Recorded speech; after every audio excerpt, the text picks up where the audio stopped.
Thank you for joining this interview with Dr. Amber Hogan Mitchell. Our focus for the segment, Sharps, Simplicity and Strategy, Insights to a Culture of Safety. I'm Charles Kraft, a registered nurse and senior consultant for the Cardinal Health Clinical Operations team.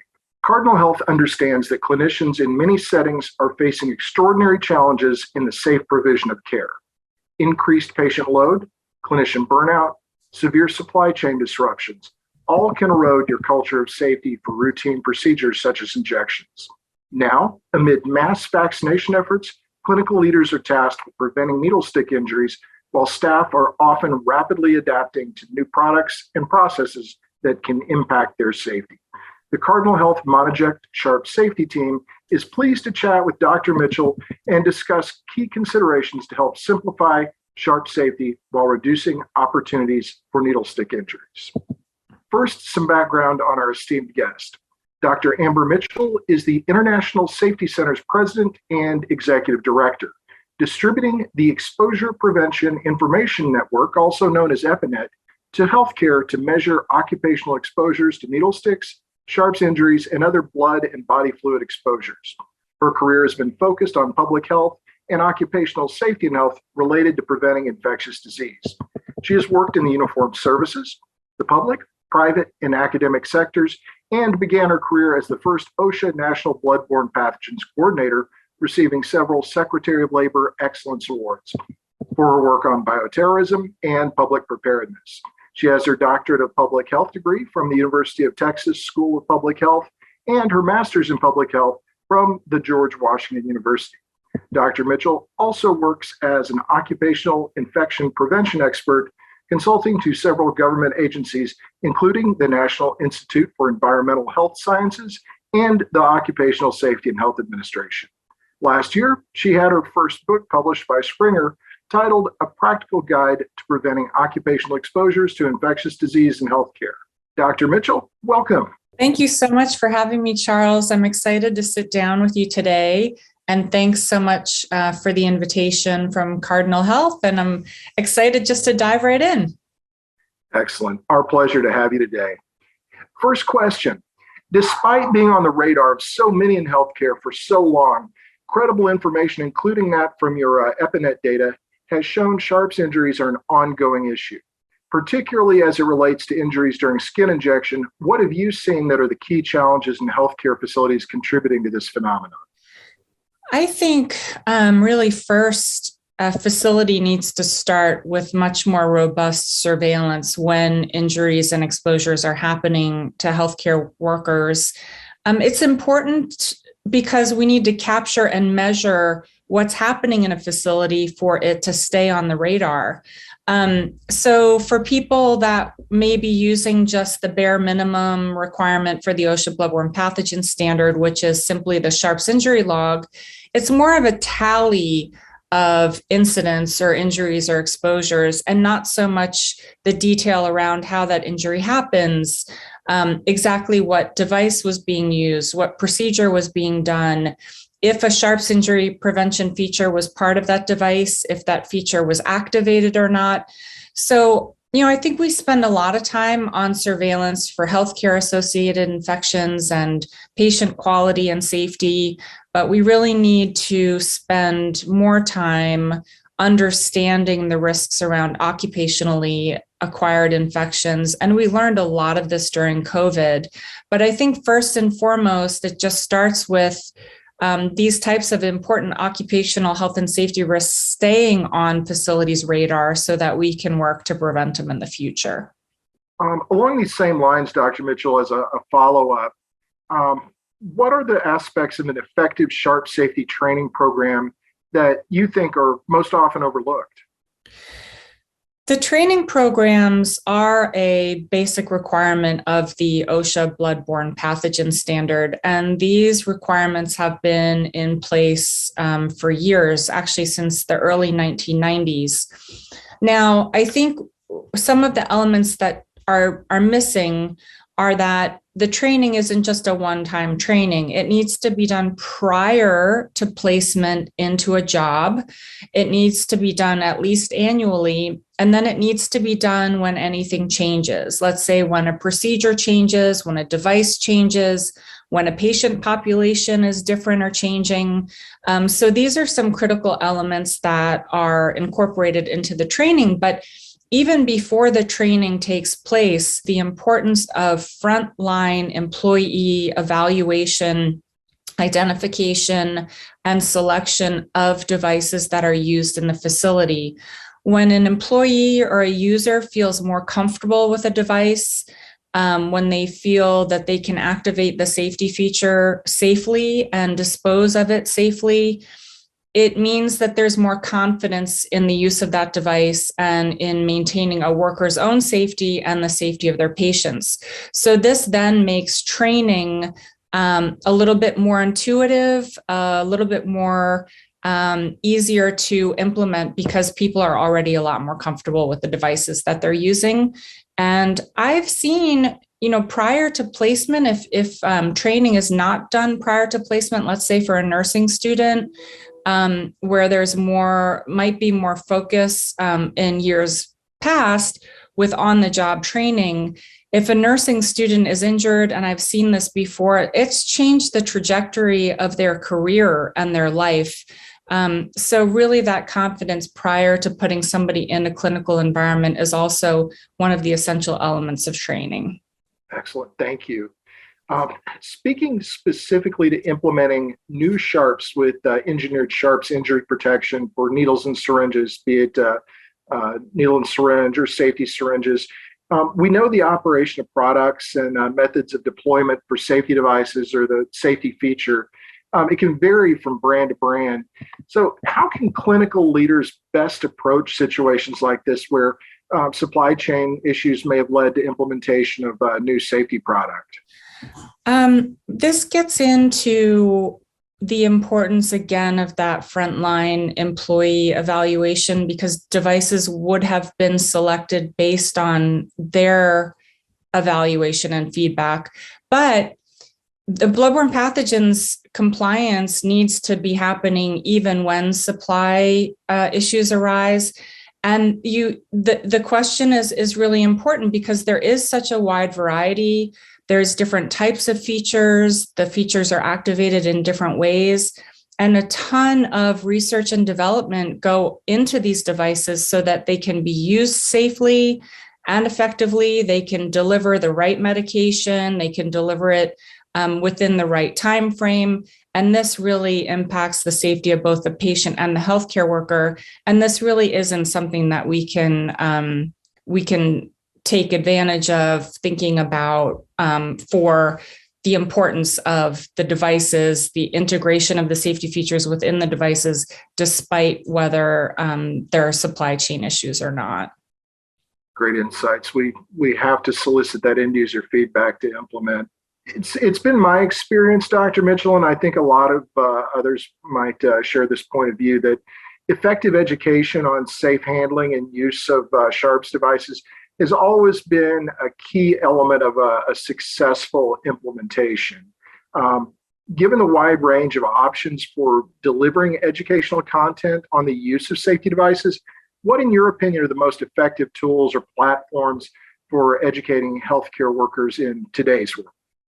So there are two avenues. I think one is general awareness building. So what are the risks associated with exposure? What are the risks of each bloodborne pathogen? What is the likelihood of a seroconversion if an injury were to happen? Basics of microbiology, that kind of stuff can be done in a more forgiving multimodal method, whether that is video or Zoom or phone. But for actual device use, and this is also an element of the bloodborne pathogen standard, it needs to be done in person. And if the subject matter expert isn't there, that person needs to be available to answer questions in real time. So let's say you were the clinical expert doing in-servicing for a new type of hypodermic syringe with a safety feature. And I was the nurse that was learning or the physician that was learning. You would need to be available to me in real time, no matter what the shift is, so that I could have my concerns addressed at that time. Another thing I think that's important to think about is that these injuries are happening in person to people. So the training needs to match that kind of risk, which really there is no replacement in using devices for that person-to-person, real world, hands-on type of training. Excellent. One-on-one attention. Yes. I would like to add one more thing to that. When we look at our EPINet data, so EPINet is the Exposure Prevention Information Network. Our database is free for anybody to use, and our data we actually publish online for anybody to see or compare themselves to. As it relates to training and getting back to this hands-on training element and having people feel comfortable with the devices that are chosen, of all the injuries that happen, of all device categories, 39% happen with disposable syringes. And that continues to be one of the highest frequency devices that are causing injuries or that people are using and getting injured by. So of those that are using a device with a sharps injury prevention feature, almost 60% said that they did not activate the safety feature or the sharps injury prevention feature, even though they were using a device with one. So this really gets at that hands-on training for safe device use. Dr. Mitchell, you've mentioned a number of important resources, including your EPINet. I just wanted to share with members of our audience that may want to dig a little deeper after the webinar. Cardinal Health does provide links to a great deal of this type of information, including EPINet, on the Monoject Sharps Safety Industry Resources landing page. So please check that out. Again, another question specifically as it relates to skin injection and hypodermic needle and syringe use. What can you share with our audience in terms of lessons learned or best practices from the many needlestick injury prevention programs you've seen? It's a good question, especially coming from a nurse, because you could tell more so about the lessons that you've learned over the years being in clinical environments. And I could tell you that when giving an injection, the right length, the right gauge of needle needs to be selected based on the patient to avoid that pinch. So we see the bilateral where there's a pinch and then there's an injury to the other hand that is holding the patient's skin. So moving towards a ditch the pinch approach. But since I'm not a nurse or a physician, I feel a bit like that's imposter advice for me to give. So I would say the best advice that I could give, best practices, lessons learned is that using your facility's injury and exposure data is the best way to learn and the best way to build best practices, because it's feedback that you've received during your device evaluations from your employees, from your patients. And while networking and hearing from other facilities similar to yours, or I mentioned that our EPINet data is free for anybody to compare themselves to, they're great tools in my mind, but nothing really beats learning and growing against yourself in your facility. It really builds the most robust program if the lessons that you're learning are from the populations of workers that are in your facility. And if you're comparing yourselves to others and they don't quite fit, then there's a likelihood that the programs that you're building are not going to be as tailored to your own needs as they would need to be.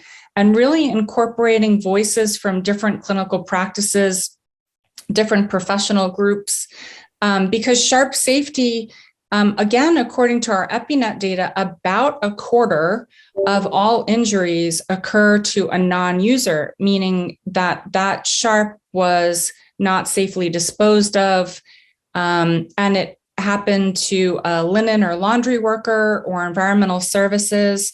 So it's important to hear the voices of all kinds of different professional groups within your institution in order to build the best programs. Oftentimes, voices that may not be a clinical voice are going to provide the greatest insights for bigger prevention programs in a facility. Yeah, it's interesting you mentioned what I think a lot of people will refer to as the downstream worker, people that in the performance of their everyday job don't use a needle, a syringe, or a scalpel, but all too often you've got folks handling perhaps meal trays or laundry bags that end up exposed to biohazardous sharps. So very important. I want to add two things to that really intuitive comment that you made. The first is that in the disposable syringe category, we do see the largest numbers of injuries occurring with insulin syringes. And that could very well be a self-injector of an insulin needle that did leave their device on a tray, or in a lot of ambulatory settings, maybe they were self-injecting and leaving a syringe in the trash in the bathroom. So again, these are really important things to keep in mind. Also, for safe device use and for downstream workers, these can be absolutely devastating injuries and exposures, because Charles, if there's a syringe that does not have a safety feature, or it was not activated and it was left in the linen, it would be nearly impossible to find the source patient to do baseline testing for hepatitis C or HIV. So that employee, typically an hourly employee, a low-wage employee, would have to then go through pretty rigorous post-exposure prophylaxis, not knowing what, if the source was HIV or hepatitis C positive. So in my mind, these quarter of all injuries, it's an incredible occupational and public health service that users don't traditionally think of how they're protecting everybody else in the facility, but that absolutely is the case that we've seen. Yeah, such an important message. Thank you. I hate to say it, we've made our way to our last question here, Dr. Mitchell. I'd like to ask you, based on your experience, what do you see? This is forward-looking. What do you see as the real unmet needs or necessary innovations in the sharp safety arena for which a change could make a real difference? Is there a need for a cultural shift, new types of engineering controls, some work practice changes? What differences would you like to see short and long term that could potentially contribute to improved healthcare worker safety? This is a very provocative question, especially amid a global pandemic where we're learning as we go. And we could talk about this topic for weeks. But in lieu of that, from my experience, it comes down to two major things. The first is the culture in healthcare, not just the facility, but the culture of healthcare.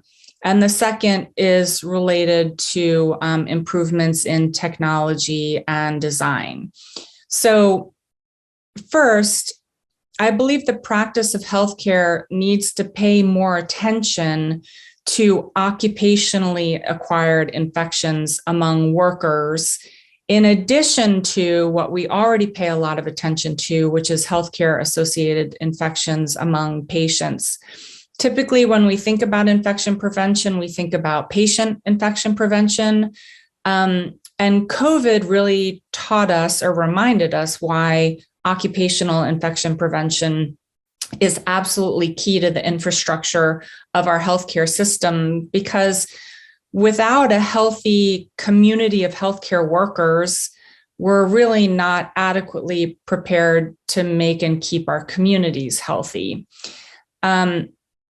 That is to say also that if an injury happens, the risk of seroconversion from that exposure to the healthcare worker to something like hepatitis C or HIV is low, given that post-exposure drug prophylaxis is so good. So the treatments for these diseases, especially early on, so especially right after an injury, leads to very, very, very little seroconversions, but even better suited to prevent that injury altogether. There's extreme emotional tolls that injuries like this are on people, and described a little bit earlier, those downstream ones where we may not know the source. It's really important to prevent those to keep people healthy and working. And some time ago, we shifted away from that public health model. We shifted away from preventing disease and promoting health, and we moved more towards a medical model, which is really identifying, diagnosing, treating disease. And I think that approach in this case is short-sighted and really unsustainable. So I'd like to see us switch back to that public health model. And as it relates more to prevention, I think that manufacturers have done a terrific job in innovating the medical device space. I think that from an industrial hygiene point of view, which is a hierarchy of control. So first, we think as industrial hygienists, can we eliminate the hazards? So can we move more towards needleless systems or administering therapeutics in a manner that doesn't require a sharp or needle? So this really does rely on advancements among medical device manufacturers. And if the needle can't be removed or eliminated, or we can't move to a needleless system, can we engineer it out? So this is where Sharps injury prevention features come into play. And there are more and more that are more intuitive and safer than their predecessor devices. So I think ultimately this is just a collaboration over the long term between users, healthcare workers, device manufacturers, suppliers, and the public health community, so that we can bring occupational health back into the healthcare fold. Some excellent food for thought for the future to improve the culture of safety and the products that healthcare workers use every single day. Dr. Amber Mitchell of the International Safety Center, been an outstanding guest, and I cannot thank you enough for joining me today. You're a wonderful interviewer, Charles. Thanks so much, and thanks again to Cardinal Health for having me here today. Perfect. To our audience, thanks for joining us, and we'd like you to join us for future segments of our safety conversations. And please, again, take advantage of our range of safety-focused information and tools available on the Monoject Sharps Safety Industry Resources page. For Cardinal Health and the Monoject Sharp Safety team, I'm Charles Kraft. Stay safe.